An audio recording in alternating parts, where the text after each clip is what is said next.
Hi friends, welcome to my channel Lakshmi garden. ఇవాళ video మనం సీతాఫలం గురించి చెప్పుకుంటాం. సీతాఫలం మనకి గార్డెన్లో ఉండవలసిన కొన్ని మొక్కలు ఏంటంటే సీతాఫలం, sweet lemon, water apple, apple ber, దాలిమ్మ.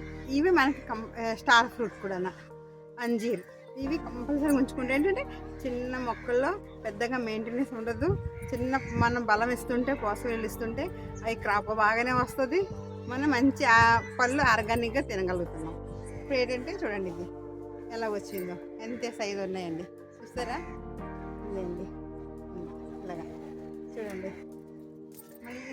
ఇది నేను గార్డెన్ పెట్టిన ఫస్ట్ సంవత్సరం పెట్టాను. ఇది ఇప్పటికి 4 సంవత్సరాలు అయ్యింది. ఈ 4 సంవత్సరాలన్నీ చాలా కాయలు తీసుకున్నాను నేను. మాకు అలాగ సరిపోతుంది. అంటే ఇంటికి సరిపడినంత కాయలు రాకపోయినా ఒక ట్రిప్కి మనం ఒక 30-20 ఇలా కాయలు వస్తున్నాయి నాకు. ఇలా ఈ రోజుకి ఎన్ని వచ్చి చూద్దాం, మనం లెక్కెట్టుకుందాం. ఇది చూడండి, ఇప్పుడు నేను హార్వెస్ట్ చేస్తున్నాను. ఇది చూడండి, ఇవి ఇలా ఎక్కడ కూడా చూడండి ఎంత మంచి సైజు ఉన్నాయి. చూడండి చూడండి ఎంత బాగుంది, వచ్చాయి కదండి. ఇవన్నీ మనం హార్వెస్ట్ చేసుకుందాం. ఇవన్నీ చూడండి ఎంత బాగుందో. చూడండి, చాలా సరదా వేస్తుంది. మన గార్డెన్లో మనం పండించుకునేది అది తీసుకుంటే చూడండి, ప్రతి మొక్క మనం వాటికి చూసి పెంచుకుంటున్నాం. ఇలా చూడండి ఎంత బాగున్నాయో.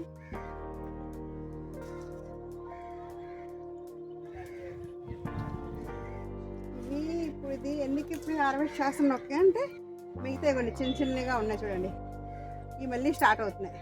ఇందులోనే 2 సైజులు ఉన్నాయి. ఒకటి కొద్దిగా పెద్ద సైజు, తర్వాత చిన్న సైజు, తర్వాత మళ్ళీ పూత దశలో ఉంది. ఇలా ఉన్నాయి. అందుకే మనం ఇవి తీసుకుంటే వాటికి బలం సరిపోతుంది. లేదంటే ఈ పెరుగుతే ఇంకా పెరుగుతుంది, చెట్టునే ముగ్గేసుకుందాం అనుకుంటే ఏంటవుతుందంటే అది పెరగవు, బలం సరిపోవట్లేదు. ఇక్కడ ఇలా పెట్టుకుని చూడండి, కొమ్మ వచ్చిందండి, ఒక పువ్వు పోయింది. అది తీసేలోపు చూడండి 2 చేతులు ఇంకో చూడండి ఎన్ని వచ్చాయి మనకి. సపోటా, మన గార్డెన్లో సపోటా చాలా హ్యాపీగా ఉంది. ఇన్ని రాడు చూడండి, ఒకటి ఎంత సైజు ఉందో చూడండి, ఎంత పెద్దది రౌండ్గా. ఇప్పుడు ఇవి ఏంటంటే ఒక రోజుకి మనం కొద్ది బియ్యం డబ్బాలో దేంట్లోనే పెట్టుకున్నాం అనుకోండి, రేపటి నుండి తింటాను బాగుంటుంది. కొద్ది బరువు ఎక్కేసింది, బాగా వస్తుంది, రుచిగా ఉంటుంది.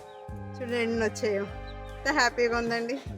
ఇప్పుడు దీనికి నేను ఏం చేస్తానంటే ఆల్రెడీగా పోతుంది కదండి, దీనికి మనం ఏం చేయాలంటే ఇప్పుడు వీటికి కొద్దిగా పసులు వెరువు ఇప్పుడు ఇస్తాను, రేపు ఇస్తాను నేను. నెక్స్ట్ ఏమో ఒక వారం పోయాక నెక్స్ట్ వేరేది ఇస్తాను. అలా ఒక దాని తర్వాత ఒకటి ఇచ్చుకొని వెళ్ళాలి. ఇది ఇక్కడే పక్కన చూడండి, ఇలాగా ఇవ్వండి దాలిమ్మ. ఇవ్వండి దాలిమ్మ కూడా మన గార్డెన్లో వస్తున్నాయి. ఈ పక్కనే స్టార్ ఫ్రూట్ ఉంది, ఇంకా పూత దశలో ఉంది. ఇంకా పూత ఎక్కువ రావాలి. ఈ పూత మనకు రావాలంటే దీనికి మనం బూస్టింగ్ ఇవ్వాలి, అప్పుడు ఇంకా ఎక్కువ పూత వస్తుంది. ఇవన్నీ కూడా మీకు చూపిస్తాను. ఇక్కడ ఈ పక్కన ఇవ్వండి, ఇక్కడ ఇది ఈ మొక్కేమో ఇది అవకాడో. ఇది ఇంకా రాలేదండి, పూత వచ్చింది కానీ నిలబడలేదు. ఫస్ట్ పూత పోయింది, వీటిపైన చూడాలి. ఇంకా మళ్ళీ పూత అయితే ఇంకా రాలేదు. నెక్స్ట్ మళ్ళీ వేద్దాం, దానికి బూస్టింగ్ ఇచ్చే పూత తీసుకుందాం. చూడండి ఫ్రెండ్స్, మన గార్డెన్లో వచ్చిన సపోటా ఎంత బాగా వచ్చాయో చూడండి. చాలా హ్యాపీగా ఉంది ఇంత కాయ రావడం. మనకి ఇలాగా చూసుకుంటే 1 2 3 4 5 6 7 8 10 వచ్చాయండి. 10 వచ్చాయి. చాలా హ్యాపీగా ఉంది. మీరు కూడా ఇలా పండించుకోవాలని అనుకుంటున్నాను. సర్వజన సుఖినో భవంతు.